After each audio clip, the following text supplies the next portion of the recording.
समृद्धि IAS की YouTube channel पे आप सभी लोगों का स्वागत है। एक बार फिर से हम अपनी श्रृंखला की तीसरी कड़ी लेकर के उपस्थित हैं। भारतीय राज्य व्यवस्था के प्रश्नों को लेकर के 15 प्रश्न हमने लिया है जो सभी परीक्षाओं के लिए उपयोगी हैं। आपकी आने वाली जितनी भी परीक्षाएं होती हैं उन सब में जो है ये उपयोगी हैं परीक्षाएं।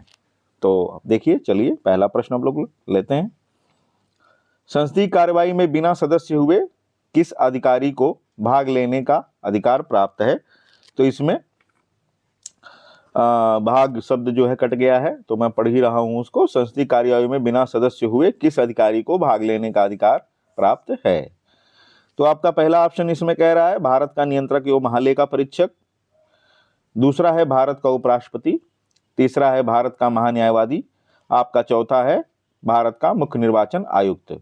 तो आप सभी लोगों को यह पता होना चाहिए कि जो आपका महान्यायवादी है इसको जो है ये अधिकार प्राप्त है कि जब आप पढ़ेंगे कि मंत्रियों को जो है और महान्यायवादी को अधिकार प्राप्त है कि वह जो है संसदीय कार्यवाहियों में वो भाग ले सकता है। तो इसका जो उत्तर हो जाएगा वो आपका हो जाएगा महान्यायवादी। ये सी ऑप्शन हो जाएगा, सी ऑप्शन होगा इसमें से जो है। ठीक है, इसका ऑप्शन जो होगा वो सी हो जाएगा। ठीक है, तो आगे हम लोग बढ़ते हैं और इसका डिस्क्रिप्शन देख लेते हैं। संसदीय कार्यवाही में बिना सदस्य हुए भी भारत के महान्यायवादी को भाग लेने का अधिकार प्राप्त है, किंतु यह मतदान नहीं कर सकता है। ऐसे समय में संसद में एक सदस्य के समस्त विशेषाधिकार और विमुक्तियां जो भी एक संसद सदस्य को मिलती हैं वो उसको जो है मिलती हैं। ठीक है, चलिए हम लोग आगे बढ़ते हैं। हम दूसरा प्रश्न हम लोग लेते हैं। इसमें कहा जा रहा है सार और तत्व का सिद्धांत संबंधित है। ठीक है, तो सार और तत्व का जो सिद्धांत है इसमें से पूछा जा रहा है। तो इसके ऑप्शन सुनिएगा, ये इंपॉर्टेंट प्रश्न आपका हो सकता है, ये आईएमपी प्रश्न हो सकता है, इसको ध्यान में रखिएगा। ये आपका इंपॉर्टेंट प्रश्न हो सकता है, आईएमपी प्रश्न ये हो सकता है, इसको ध्यान में रखिएगा। चलिए इसके ऑप्शन हम लोग देख लेते हैं। एक ही क्षेत्र में प्रतिस्पर्धा के विषयों से संबंधित विधायिका की समस्याओं को हल करने हेतु विधियों की व्याख्या। दूसरा इसका ऑप्शन है आपका मौलिक अधिकारों से अद्यतनजन की समस्याओं को हल करने के लिए विधियों का निर्वचन। प्रादेशिक क्षेत्राधिकार से उत्पन्न समस्याओं को हल करने के लिए विधियों का निर्वचन। और इसका लास्ट ऑप्शन यानी डी है वो उपर्युक्त सभी। ध्यान से देखिए इस प्रश्न को, आप सभी उत्तर देने का प्रयास भी करिए कि सार और तत्व का जो सिद्धांत है वो क्या है। तो इसको आप लोग ध्यान दीजिएगा। तो सार और तत्व जो है वो एक विधिक अवधारणा है जिसके संदर्भ में आपको किसी अधिकारी या कोई प्रमुख जो व्यक्ति होता है उसके विधायी क्षेत्राधिकार को हम लोग देखते हैं। ठीक है, तो इसका जो उत्तर आपका हो जाएगा वो हो जाएगा जो है आपका उत्तर हो जाएगा सी। जो सही विकल्प इसमें से होगा ये सी हो जाएगा आपका कि प्रादेशिक क्षेत्राधिकार से उत्पन्न समस्याओं को हल करने के लिए विधियों का निर्वचन। चलिए इसका जो है हम लोग वो देख लेते हैं व्याख्या। सार और तत्व का सिद्धांत एक विधिक अवधारणा है जो किसी विषय के संदर्भ में किसी प्राधिकारी या प्रमुख के विधायी क्षेत्राधिकार को निर्धारित करने में सहायक होता है। भारतीय संदर्भ में वह न्यायालयों के मामले में सार की जांच करने में सहायता करता है जिससे यह सुनिश्चित किया जा सके कि कोई विशिष्ट कानून 7वीं अनुसूची की 3 सूचियों में किसके तहत वर्णित है। इस प्रकार इसका जो उत्तर होता है वो आपका सी उत्तर हो जाएगा। ठीक है, चलिए हम लोग आगे बढ़ते हुए हैं, अपना तीसरा प्रश्न लेते हैं। इसमें कह रहा है निम्न में से कौन महाधिवक्ता नियुक्त नहीं किया जा सकता है। इसमें आपके महाधिवक्ता की जितनी भी चीजें हो सकती हैं कि कौन व्यक्ति महाधिवक्ता नियुक्त किए जाने का पात्र होता है, उसकी जो क्वालिफिकेशंस हैं उसके बारे में प्रश्न है। ध्यान से देखिएगा इसको। इसका ऑप्शन ए कह रहा है 66 वर्ष की आयु का एक अधिवक्ता, बी ऑप्शन कह रहा है एक अधिवक्ता जिसने उस राज्य में वकालत नहीं की हो, फिर सी ऑप्शन कह रहा है एक अधिवक्ता जिसकी 7 वर्ष की वकालत हो, डी कह रहा हो प्रयुक्त सभी। ध्यान से देखिएगा कि कौन व्यक्ति महाधिवक्ता नियुक्त नहीं किया जा सकता। नहीं शब्द को ध्यान से दीजिएगा कि कौन सा नियुक्त नहीं किया जा सकता। ठीक है, तो ध्यान से देखिए, उत्तर देने का प्रयास भी करिए आप लोग। ठीक है, अपने से ही उत्तर देने का प्रयास करिए आप लोग। ठीक है,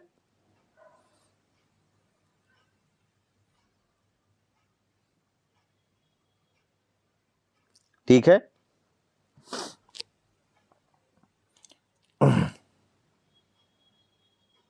देखिए इसका जो आंसर होगा वो हो जाएगा आपका सी, ठीक है, सी इसका उत्तर हो जाएगा। एक अधिवक्ता जिसकी 7 वर्ष की वकालत हो, ठीक है। तो इसका हम लोग डिस्क्रिप्शन देख लेते हैं कि भारतीय संविधान के अनुच्छेद 165 के तहत राज्यपाल महाधिवक्ता की नियुक्ति करता है। इसके लिए वही व्यक्ति अर्हित है जो उच्च न्यायालय के न्यायाधीश बनने की योग्यता रखता हो, वह भारत का नागरिक हो, भारत के राज्य क्षेत्र में कम से कम 10 वर्ष तक न्यायिक पद धारण किया हो, किसी उच्च न्यायालय का या 2 से अधिक उच्च न्यायालयों में लगातार 10 वर्ष तक अधिवक्ता रहा हो। ठीक है, तो यहाँ 7 वर्ष नहीं 10 वर्ष की बात की जा रही है, ठीक है। और इसके लिए कोई मिनिमम एज भी नहीं ऐसी है कि जो है इस एज पे जो है उसको रखा जाएगा, तो वो कितनी भी एज का व्यक्ति जो है वो चुना जा सकता है। बस ये है कि वह 10 वर्ष तक जो है उसके लिए वही योग्यताएं हैं जो उच्च न्यायालय का जो न्यायाधीश होता है उसके लिए जो भी योग्यताएं होती हैं वही योग्यताएं जो है वो आपकी महाधिवक्ता के लिए महाधिवक्ता बनने के लिए चाहिए, ठीक है। उसी के समतुल्य योग्यता आपकी होनी चाहिए। चलिए हम लोग अपना अगला प्रश्न लेते हैं, प्रश्न नंबर 4। भारतीय संविधान के अनुसार निम्न में से कौन सी एक संघ की भाषा है? तो आपकी संघ की भाषा के बारे में प्रश्न ये पूछा गया है। ऑप्शन ए कह रहा है बुंदेली लिपि में हिंदी, बी कह रहा है देवनागरी लिपि में हिंदी, सी कह रहा है हिंदी और अंग्रेजी दोनों, आपका डी ऑप्शन कह रहा है ना हिंदी ना कि अंग्रेजी। तो आपको सभी को पता है कि संघ की भाषा क्या है, ये आपको पता होना चाहिए कि आपकी संघ की भाषा क्या है, ठीक है, ठीक है। तो भारतीय संविधान के भाग 17 में ये दिया गया है कि संघ की भाषा क्या होगी। 343 ए के अनुसार आपका कहा गया है कि संघ की राजभाषा हिंदी और लिपि जो है आपकी देवनागरी होगी। तो यही है, ऑप्शन बी हो जाएगा, देवनागरी लिपि में हिंदी, ठीक है, इसको ध्यान में रखिएगा। तो चलिए ये हुआ हमारा उत्तर। तो हम लोग आगे बढ़ते हैं। इसमें कह रहा है भारतीय संविधान के भाग 17 के अनुसार जो है राजभाषा संबंधी प्रावधान किए हैं। 343 ए के तहत संघ की राजभाषा हिंदी और लिपि देवनागरी होगी, ठीक है। देवनागरी लिपि आपकी है, यही संघ की राजभाषा है, इसको ध्यान में रखिएगा। चलिए हम लोग आगे बढ़ते हुए अपना अगला प्रश्न लेते हैं। मत देने का अधिकार है, ये बहुत बार परीक्षाओं में पूछा गया है कि मत देने का अधिकार है। आपके ऑप्शन है सांविधिक अधिकार, मूल अधिकार, संवैधानिक अधिकार, उपर्युक्त में से कोई नहीं। ये कई बार परीक्षाओं में आया हुआ है, ठीक है। तो मत देने का अधिकार क्या है, इसका उत्तर आप लोग बताने का प्रयास करिए, ठीक है। तो इसका जो उत्तर आपका हो जाएगा, मत देने का अधिकार जो आपका है वो संवैधानिक अधिकार है, ठीक है। संवैधानिक अधिकार इसलिए क्योंकि आपके आर्टिकल 326 में यह प्रावधान दिया गया है कि 18 वर्ष के ऊपर कोई भी व्यक्ति जो है उससे किसी प्रकार का विभेद किए बिना जो है मतदाता सूची में अगर उसका नाम है तो वह मत देने का अधिकारी है, ठीक है। तो यह संवैधानिक अधिकार है। इसकी व्याख्या भी हम लोग देख लेते हैं कि लोकतांत्रिक सरकार में जनता द्वारा प्रत्यक्षतः चुने हुए प्रतिनिधियों द्वारा संचालित की जाती है। कोई भी लोकतांत्रिक सरकार है, जैसे हमारा संसद है, जनप्रतिनिधियों के निर्वाचन के लिए भारतीय संविधान के अनुच्छेद 326 में 18 वर्ष की आयु पूरी कर चुके सभी वयस्क भारतीय नागरिकों को मत देने का अधिकार प्रदान किया गया है, ठीक है। तो भारतीय संविधान में चूंकि यह उल्लिखित है तो इसलिए यह एक संवैधानिक अधिकार है। चलिए अगला प्रश्न हम लोग लेते हैं, प्रश्न नंबर 6। निम्नलिखित में से कौन राष्ट्रपति द्वारा नियुक्त नहीं है? इसमें राष्ट्रपति की नियुक्तियां पूछ लिया है कि राष्ट्रपति किसको नियुक्ति नहीं करता है। नहीं शब्द पे विशेष जोर दीजिएगा, जो है ये आपको ध्यान देना है। जब नहीं लिखा है तो आपको ध्यान देना है कि कौन किसकी नियुक्ति नहीं करता है, तो ध्यान दीजिएगा। ए ऑप्शन है भारत का महान्यायवादी, बी ऑप्शन है राज्य का महाधिवक्ता, सी ऑप्शन है संघ लोक सेवा आयोग का अध्यक्ष और डी ऑप्शन है उच्च न्यायालय के न्यायाधीश। तो ध्यान में रखिए और ध्यान से देखिए प्रश्न को, उत्तर देने का प्रयास भी आप लोग करें, ठीक है। थोड़ा सा टाइम मैं आप लोगों को देता हूं, उत्तर देने का प्रयास भी करिए। बहुत कठिन प्रश्न भी नहीं है और थोड़ा सा स्लिप होने वाला प्रश्न है, आप लोग ध्यान से देखिएगा, ठीक है। अभी ऊपर ही हमने इसकी चर्चा की है, ठीक है।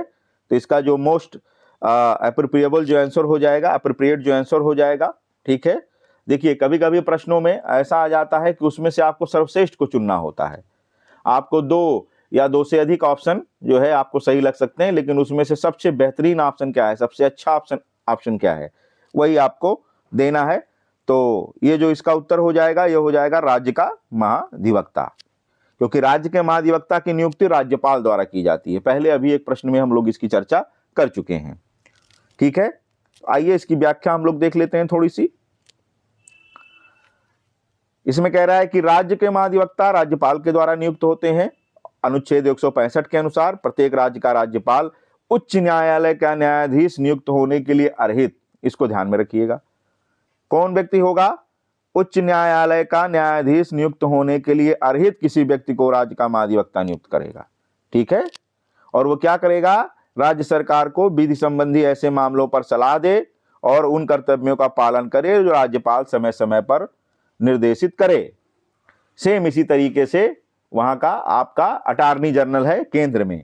ठीक है, तो यहां भी है, यहां पे जो आपकी नियुक्ति है वो राज्यपाल कर रहा है, और केंद्र में जब नियुक्ति होगी तो वो आपके राष्ट्रपति साहब करेंगे। ठीक है, तो यहां पे यही पूछना था कि किसकी नियुक्ति नहीं करता है, तो वह महाधिवक्ता हो जाएगा। चलिए अगला प्रश्न लेते हैं। इसमें कह रहा है कि कौन सा उत्तर सही है। अब आपको ये पकड़ना है कौन सही है, यानी कि जो है आगे देखते हैं हम लोग कि भारत के संविधान के अनुच्छेद 332 के अनुसार प्रत्येक राज्य की विधानसभा में अनुसूचित जातियों के लिए और असम के स्वशासी जिलों की अनुसूचित जनजातियों को छोड़कर अन्य अनुसूचित जातियों के लिए स्थान आरक्षित रहेंगे। ठीक है, इसका बी ऑप्शन कह रहा है कि भारत के संविधान के अनुच्छेद 332 के अनुसार संसद में अनुसूचित जातियों और अनुसूचित जनजातियों के लिए स्थान आरक्षित रहेंगे। सी ऑप्शन कह रहा है कि भारत के संविधान के अनुच्छेद 332 के अनुसार पंचायती राज संस्थाओं के लिए स्थान आरक्षित रहेंगे। डी कह रहा है उपर्युक्त सभी। ये थोड़ा सा कठिन प्रश्न आपके सामने आया है, ध्यान दीजिएगा कि अनुच्छेद 332 क्या कह रहा है। कभी कभी 332, 330, 331 इसको आप बहुत ध्यान से देखिएगा। ठीक है, तो इसका उत्तर देने का प्रयास आप लोग करें। ठीक है, ये क्या है 332 में। ठीक है, थोड़ा सा समय आप लोगों को मैं दे रहा हूं, इसका उत्तर देने का प्रयास आप लोग करेंगे। ठीक है, चलिए हम लोग देखते हैं। इसका जो उत्तर हो जाएगा वो हो जाएगा आपका ऑप्शन ए। ये ऑप्शन ए इसका उत्तर हो जाएगा। ठीक है, ये 332 के अनुसार प्रत्येक राज्य की विधानसभा में अनुसूचित जातियों, ठीक है, और असम के स्वशासी जिलों में अनुसूचित जनजातियों को छोड़कर अन्य अनुसूचित जनजातियों के लिए स्थान आरक्षित रहेंगे।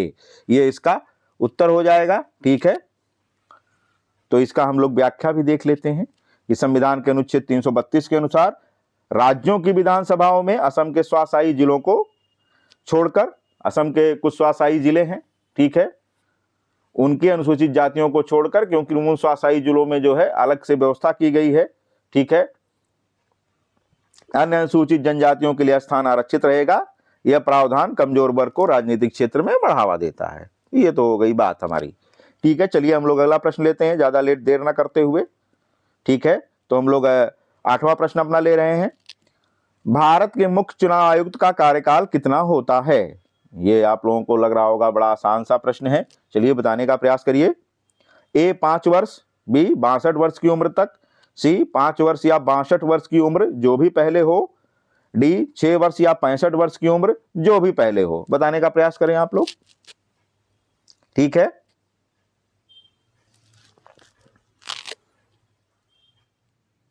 थोड़ा सा समय मैं दे रहा हूं आप लोगों को, तो बताने का प्रयास आप लोग करेंगे।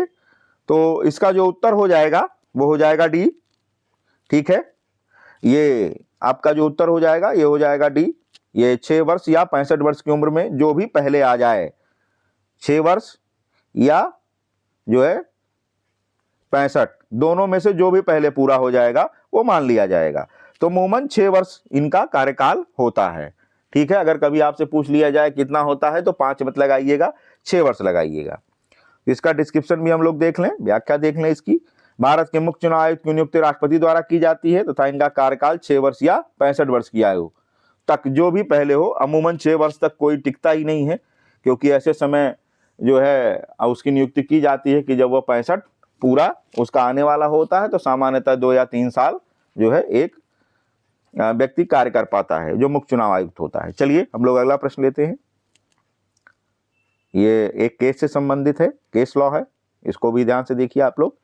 प्रदीप बनाम भारत संघ के बाद में यह अभिनिर्धारित किया गया कि भारतीय संविधान के अंतर्गत यहां केवल एक देश का अधिवास है। बी ऑप्शन कह रहा है यहां दो अधिवास, संघ अधिवास और राज्य अधिवास है। सी, जम्मू कश्मीर राज्य के मामले में दो अधिवास है, एक संघ अधिवास और दूसरा राज्य का अधिवास। और डी ऑप्शन कह रहा है ए और सी दोनों। ठीक है, तो ये केस है, यहाँ पे अधिवास की बात किया गया है। ये पूछा गया है यहाँ कि हमारे देश में कितने तरीके के अधिवास हैं, क्योंकि आप लोग जानते हैं जब अनुच्छेद 370 जब तक नहीं आया था तो वहाँ की जम्मू कश्मीर की एक अलग संविधान थी, तो वहाँ के नागरिक जो है वो वहाँ के नागरिक हुआ करते थे। ठीक है, तो उस संविधान के तहत, ठीक है, ऐसा किसी भी राज्य को लेकर के नहीं था। ठीक है, और तमाम जो हमारे कानून होते थे वो उस राज्य में लागू नहीं होते थे। तो उससे संबंधित यह प्रश्न है, इसको आप लोग ध्यान से देखिए, इसका उत्तर देने का प्रयास करिए।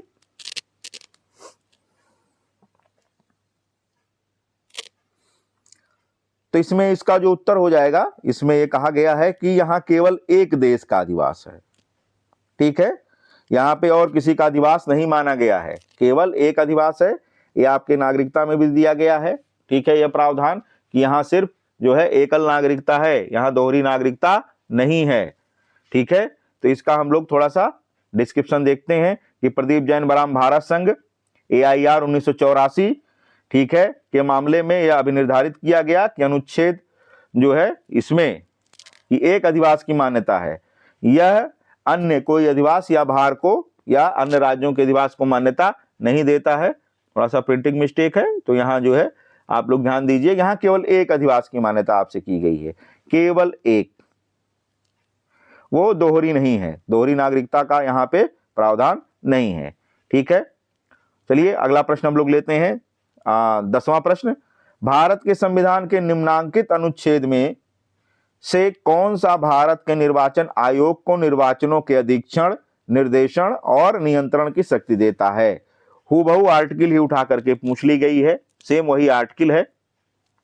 ठीक है, ये आपको पता करना है कि कौन सा आर्टिकल है ये। भारतीय संविधान के निम्नांकित अनुच्छेद में थे भारत के निर्वाचन आयोग को निर्वाचनों के अधीक्षण, निर्देशन और नियंत्रण, यही तीन शब्द की चर्चा उसमें की गई है, अधीक्षण, निर्देशन और नियंत्रण। यही तीन शब्द जो है निर्वाचन आयोग को इतनी ताकत दे देते हैं कि अधीक्षण भी कर सकता है, निर्देशन भी कर सकता है और नियंत्रण भी कर सकता है। इन्हीं तीन से लेकर के निर्वाचन आयोग को इतना मजबूत और इतना स्वायत्त बनाया गया है। यही तीन शब्द की चर्चा आपके संविधान में की गई है, तो ध्यान से इसको देखिएगा। तो ये आपको पता ही होगा कि कौन सा अनुच्छेद है, उत्तर देने का प्रयास करें आप लोग। ठीक है, चलिए इसका जो उत्तर हो जाएगा ए ऑप्शन, अनुच्छेद 324। आपको पता है कि भारतीय संविधान का जो अनुच्छेद 324 है, ठीक है, डिस्क्रिप्शन इसका हम लोग दे रहे हैं। भारतीय संविधान का अनुच्छेद 324 भारत के निर्वाचन आयोग को निर्वाचनों के अधीक्षण, निर्देशन और नियंत्रण की शक्ति प्रदान करता है। चलिए हम लोग आगे बढ़ते हैं। 11वां प्रश्न, निर्वाचन आयोग निम्न हेतु चुनाव कराता है। ये इसमें पूछ लिया गया है निर्वाचन आयोग किन किन चीजों के लिए चुनाव कराता है। तो ए ऑप्शन है आपका संसद, बी है संसद एवं प्रत्येक राज्य की विधानसभा, सी है संसद राज्य की विधानसभा एवं राज्य की विधान परिषद, सी है संसद राज्य का विधानमंडल, राष्ट्रपति और उपराष्ट्रपति के कार्यकाल के लिए चुनाव। तो इसको ध्यान से देखिए, आप लोग उत्तर देने का प्रयास करिए। किन किन चीजों के लिए वो चुनाव कराता है, ध्यान में रखिए, आप उत्तर देने का प्रयास करें आप सभी लोग। चलिए इसका उत्तर है डी। ठीक है, क्योंकि संसद राज्य का विधानमंडल, उपराष्ट्रपति और राष्ट्रपति के लिए जो चुनाव होता है उसको कराता है कौन? निर्वाचन आयोग। निर्वाचन आयोग इन्हीं के लिए चुनाव कराता है। ठीक है, तो यहाँ पे हम लोग इसका थोड़ा सा डिस्क्रिप्शन देखेंगे कि भारतीय संविधान के जो अनुच्छेद 324 फर्स्ट के अनुसार निर्वाचन आयोग के पास संसद, प्रत्येक राज्य के विधानमंडल, राष्ट्रपति और उपराष्ट्रपति पदों के लिए निर्वाचन नियमावली तैयार करने, संवैधानिक निकाय है मुख्य निर्वाचन आयुक्त की नियुक्ति राष्ट्रपति द्वारा की जाती है, जो अध्यक्ष के रूप में काम करता है। ठीक है, तो इतनी चीजें हैं। ठीक है, तो इसलिए वह इन सब के लिए चुनाव कराता है। पंचायतों के लिए चुनाव जो है वो राज्य निर्वाचन आयोग कराता है। ठीक है, पंचायत जो आपकी होती है, पंचायत के लिए चुनाव वो राज्य निर्वाचन आयोग कराता है। ठीक है, वो केंद्रीय चुनाव आयोग नहीं कराता है, तो इस चीज को ध्यान में रखिएगा। चलिए अगला प्रश्न हम लोग ले रहे हैं, 12वां प्रश्न। निम्नलिखित में से किसमें राज्य लोक सेवा आयोग के कार्यों का विस्तार करने की शक्ति है? ये राज्य लोक सेवा आयोग से संबंधित प्रश्न आ गया है। ठीक है, चलिए इसका उत्तर देने का प्रयास करिए आप सभी लोग। पहला ऑप्शन है राज्यपाल, दूसरा है राज्य की विधानसभा, तीसरा है मुख्यमंत्री, चौथा है महाधिवक्ता। उत्तर देने का प्रयास करिए, आसान प्रश्न है। ठीक है,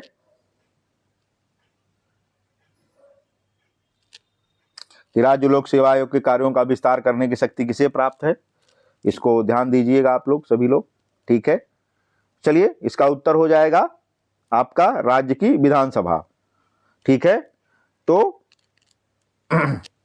राज्य लोक सेवा आयोग के कार्यों का विस्तार करने की जो शक्ति है वो आपकी राज्य की विधानसभा के लिए है। डिस्क्रिप्शन को हम लोग देख लेते हैं, जो है कि भारतीय संविधान के अनुच्छेद 321 के तहत राज्य लोक सेवा आयोग के कार्यों का विस्तार करने की शक्ति जो है वो राज्य के विधानसभा को प्राप्त है।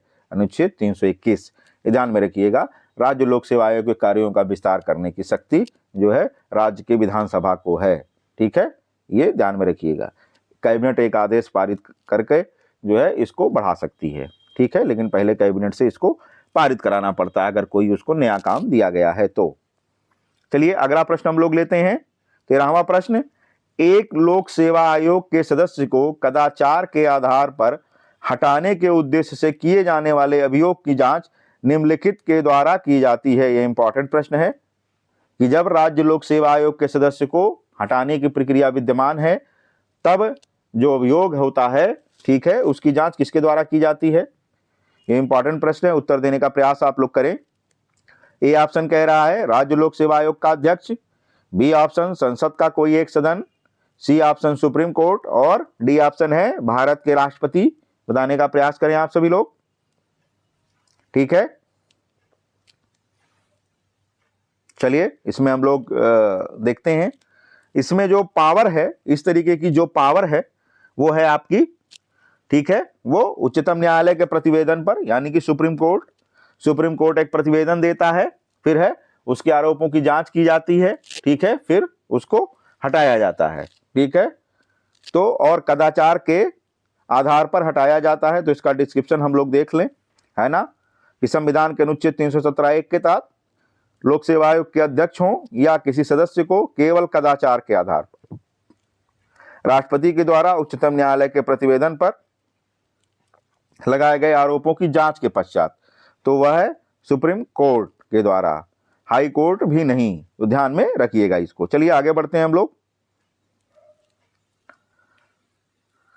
ठीक है, जम्मू व कश्मीर का संविधान अस्तित्व में आया था, यह पूछा हुआ प्रश्न है, एक बार आया हुआ है, तो ध्यान में रखिएगा। और अभी जम्मू कश्मीर में चुनाव वगैरह हुए हैं, तो इसलिए यही प्रश्न करंट के लिए भी आपका इंपॉर्टेंट हो जाता है, तो ध्यान में रखिएगा। जम्मू व कश्मीर का संविधान अस्तित्व में आया था। ए ऑप्शन है आपका 26 जनवरी 1954, 26 जनवरी 1957, 26 जनवरी 1958 और 26 जनवरी 1950 को। तो अगर आपको सन याद होगा तो भी आप सही कर ले जाएंगे इसको। तो ध्यान में रखिएगा इसको, ये इंपॉर्टेंट है, आया हुआ प्रश्न है, शायद समीक्षा अधिकारी की किसी वर्ष की परीक्षा में आया है, ध्यान में रखिएगा इसको, इंपॉर्टेंट प्रश्न बन सकता है ये। उत्तर देने का प्रयास आप सभी लोग करें। तो इसका उत्तर हो जाएगा 26 जनवरी 1957। 26 जनवरी 1957 को जो है ये संविधान इसका अस्तित्व में आया था। ठीक है, ठीक है, अब 26 जनवरी को तो अस्तित्व में आ गया, अब ये हटाया फिर से कब गया, इसको ध्यान में रखिए। इसका उत्तर भी हो जाएगा, मैं बता चुका हूं, जम्मू व कश्मीर का संविधान 26 जनवरी 1957 को अस्तित्व में आया, किंतु 5 अगस्त डेट इंपॉर्टेंट है, 2019 को समाप्त कर दिया गया। 31 अक्टूबर 2019 से ये जो है संघ शासित राज्य बना दिया गया। ठीक है, 31 अक्टूबर 2019 से, ये डेट याद रखिएगा, 5 अगस्त को जो है ये आपका आया था, ये ध्यान में रखिएगा, ठीक है। तो इस तरीके से ये चीज है, प्रश्न इंपॉर्टेंट है आपका 5 अगस्त, ठीक है। चलिए हम लोग अपना अगला प्रश्न लेते हैं, अंतिम प्रश्न। भारत के संविधान के अनुच्छेद 321 के अधीन संघ लोक सेवा आयोग के कृत्यों को विस्तारित करने की शक्ति निहित है। ध्यान में रखिए, इसको इंपॉर्टेंट प्रश्न बनेगा ये।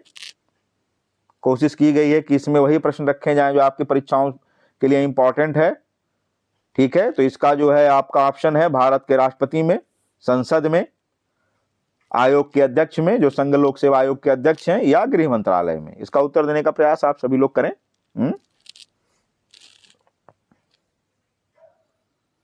उत्तर देने का प्रयास आप सभी लोग करिए। इसका क्या उत्तर हो सकता है? कंफ्यूज बिल्कुल नहीं होना है। तो इसका जो उत्तर हो जाएगा वो हो जाएगा संसद में।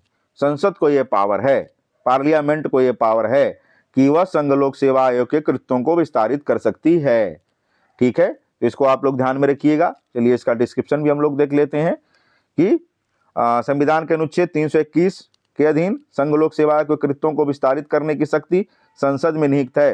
पार्लियामेंट यानी संसद में है और किसी को नहीं है। राष्ट्रपति मत लगाइएगा, प्रेसिडेंट को नहीं होता है, संसद को होता है, ठीक है। तो इस तरीके से हमारे 15 प्रश्न रहे जो आगामी परीक्षाओं के लिए बहुत महत्वपूर्ण प्रश्न है, ठीक है। इसको आप सभी लोग ध्यान से देखिएगा, ठीक है। और आपकी परीक्षाएं जो पीसीएस की परीक्षा है वो आ गई है, आपके सर पर है।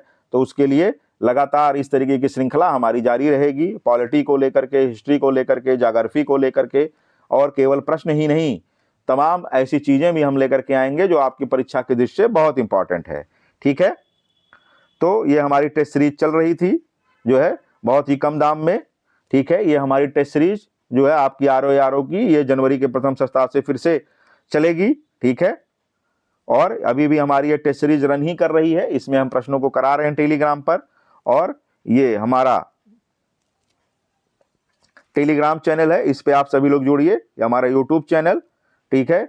ये हमारा संविधान जो आपका समृद्धि आईएएस का जो टेलीग्राम चैनल है, उस पे आप सभी लोग जुड़ेंगे तो आप सभी लोगों को और भी जानकारियां परीक्षाओं से संबंधित और उस पे करंट इत्यादि चीजें आपको मिलती रहेंगी, ठीक है। आज के लिए इतना ही, बहुत बहुत धन्यवाद।